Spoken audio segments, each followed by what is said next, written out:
Hello all benders and non-benders, and welcome back to Avatar Generations, and today we're going to be talking about our very first 4-star piece character in the form of Traveler Iro from Book 2 of Avatar The Last Airbender.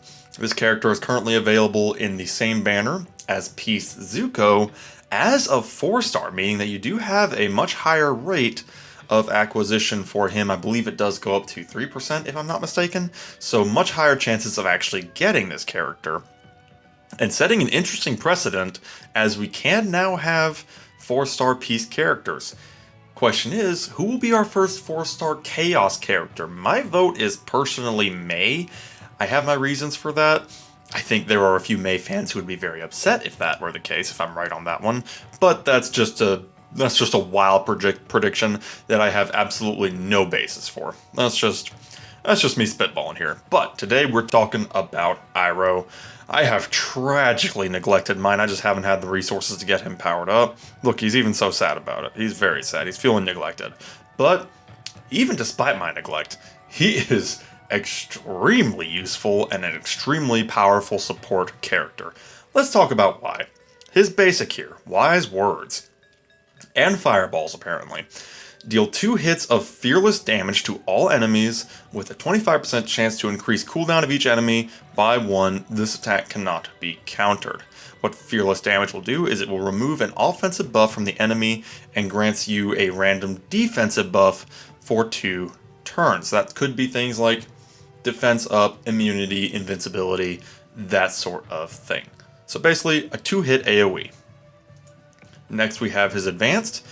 Insights of Strength. Grants a reflect shield to all allies for 1 turn. Grant increased speed to outlaw and exile allies on the team for 2 turns with a 35% chance to gain an extra turn. So what this will do is it will grant a reflect shield, which will reflect 25% of damage taken back to the attacker. So it's basically a Thorns effect. If a Moonslayer Zhao just nails you for a ton of damage, he's going to take a good chunk of that damage as well. Nice little bite back effect there. Increased speed here plays very, very well with the new Zuko. New piece Zuko loves having this effect, and then of course the chance to gain an extra turn, meaning you could follow up with another basic. Now his passive, Guiding Wisdom. This is where he gets interesting. Enters a guiding stance at the start of battle for 1 turn. Allies inflict their element on the target enemy for 2 turns whenever they attack. So let's break that down here. Guiding Stance will increase the damage and resistance of outlaw and exile allies by 30%. Just straight up damage. Not even like attack, just damage. Increases that damage by 30%, and then decreases the attack and crit damage of all enemies by 30%. So, not only is it a massive buff to your allies, it's a massive debuff to your enemies. Like, it is noteworthy to have not only the decreased attack, but also the decreased crit damage. That means you're probably going to be doing even less if you actually crit. A very nice effect. And then if you get him up to level 6, that Guiding Stance can last for up to 3 turns. Nice thing is, he is a 4-star character, which means duplicates are not nearly as hard to get. It's funny because I was extremely lucky to get Zuko early, but now I only have my Iroh at skill level 2. So, luck, question mark? Not sure. I'm not going to be doing any more summoning on him though, and I'm certainly not going to spend skill tokens on him. I have no doubt there will be other ways to get him in the future, other opportunities, and other banners. Now, Guiding Wisdom does have some mastery. Enters a guiding stance whenever an ally dies after the first 3 turns of battle. So once you get past those 3 turns, if one of your allies is killed by the enemy, he will get an additional guiding stance to help his allies and keep the enemies from doing quite as much damage. A very helpful support effect there. Mastery level 3 here, increase the turn bar of outlaw and exile allies by 2% when they take damage while the caster is in a guiding stance. So not only is he decreasing the attack and crit damage of the enemy, But if the enemy strikes one of his outlaw or exile allies, in this case being probably Peace Zuko would gain turn meter and be able to hit back even sooner. A very, very helpful effect that I wish I had at the moment, but like I said, I've been neglecting him so much. And then max level 4 here, heal outlaw and exile allies for 15% of damage that they take while the caster is in a guiding stance. So basically grants a little mini Statue of Kyoshi effect while he's in that guiding stance. Very helpful for keeping your whole team alive if they are outlaw or exile allies. Like I said, he's a 4-star character. Don't go spending skill tokens on him. If you get him maxed out from the banner, great. If not, and you don't want to do any more summoning, don't feel pressured to. Just wait until he pops up in another banner. I have no doubt that he will eventually. It just might require a little bit of patience. Now, looking at how to build him, not unlike Zuko, he is a breeze to build, and for very similar reasons. We'll get to why in just a second here. As far as your arts go, you want a nice little mixture of HP and defense. Probably prioritizing HP if you can. You'll notice I do have some speed here, and there's a reason for that. It's because of this feather. It is actually an HP feather, which means instead of 45% HP, it is a 60% HP feather, which is kind of a net gain. Not really kind of, but I just kind of wanted to use it. I do also have the HP on this amulet here. It really does just serve as a good reason to actually use it, and the speed can be helpful every now and then, but the priority is defense and HP. As far as this accuracy and resistance ratio, you can kind of mix and match that a little bit. I actually did just realize I very much glossed over something on his passive that I should not have glossed over. Allies inflict their element on the target enemy for 2 turns whenever they attack. That's all allies. But when it says inflict their element, it means if they're a firebender, their attack will inflict the fire element. If they're a special hero, their attack will inflict the special element. I can't believe I glossed over this because it is actually the most important thing of his kit here. It turns his entire team into a debuffing nightmare. An actual debuffing nightmare. You gotta remember here, Ronin Zuko tends to attack like 3 times anyway, inflicting a ton of debuffs. This can really add up in a hurry, even if he's not like in a team that's normally catered to him, like he doesn't have Zuko, maybe he doesn't have as many exile or outlaw allies on his team. This can seriously wound the enemy if you're able to beat those resistance checks and score those debuffs. Just wanted to make sure I did state that. It is an absolutely fantastic and devastating passive. But back to his build here, like I said, defense and HP with a fair mixture of accuracy and resistance. You can kind of leave that one up to how the luck falls. You could really go either way on that one.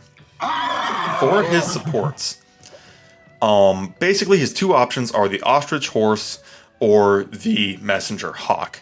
He's in the same situation as Peace Zuko, where he's not actually a Fire Nation character, so he can't actually make use of the Komodo Rhino, unfortunately. The Ostrich Horse is currently available in the same banner that he is. If you are able to get some duplicates of it, fantastic. Unfortunately, you'll kind of notice my situation here where I only have 1 Messenger Hawk that's already on Zuko, because Zuko kind of needs the damage more. And I only got the 1 Ostrich Horse. Nothing I can do about that. But basically, those are your 2 options, Ostrich Horse and Messenger Hawk. Now, the Relic. You're going to get a whole lot of overlap with what I said about Peace Zuko in the last video. Would highly recommend watching that as well, because these 2 characters are pretty much meant to work together. You have 2 free-to-play options. First of all, the Iron Encampment Relic that you can get from the Arena Shop.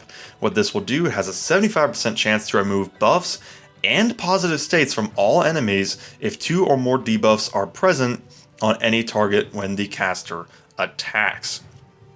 So basically, every time he attacks, that's a 75% chance to just wipe out buffs and states. That includes Vanishing State, that includes Vengeance State from Kyoshi, anything like that, gone.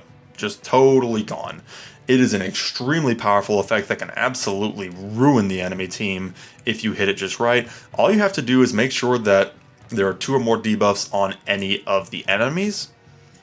As long as that is the case, and it can happen very easily, because remember, with Iroh's passive, his whole team is going to be inflicting a lot of their elements.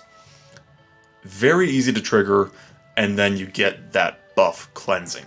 Very helpful. His other option here is the free-to-play Relic Journey for Purpose. You can get this from the current special event shop for the quests that are going on right now, and I would highly recommend doing so, because what this does, it just straight up increases the HP and attack of all exiles by 30%, and then heals for 40% of max HP when the caster receives a crushing hit. The HP and attack stats do not stack with this relic, so basically you can't have this relic split up among multiple characters. It'll only trigger once. Basically, this is a massive bulk increase for Iroh. You want him to be as bulky as possible. This will also increase the attack of Zuko, and of course, the healing. There are a lot of characters nowadays, like the Warden, and I think even Captain Bo Quinn, who have guaranteed crushing hits. If those characters are attacking Iroh while he has this, he is constantly going to heal. It has happened to me before. It's a nightmare. It makes him nearly impossible to kill if your own DPS characters have already fallen in battle. If your high damage characters are out, this makes it a pain to kill Iroh.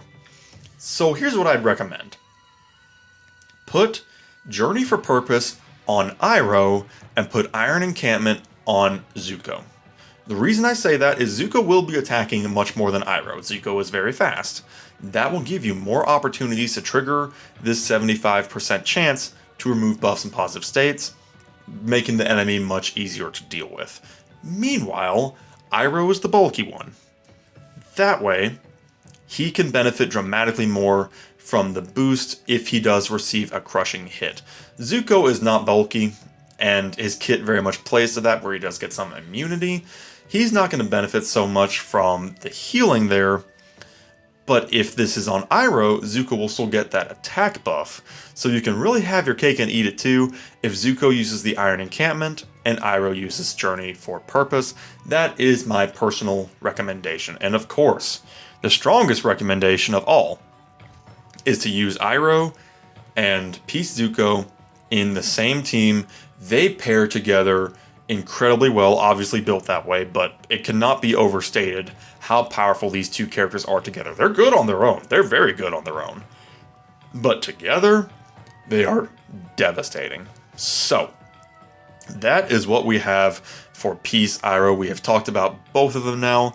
Let me know down in the comments below if you are using these characters and how well they're working out for you. If you have not already, like the video and subscribe. Definitely helps out a lot. And we shall see you next time. Have a good one.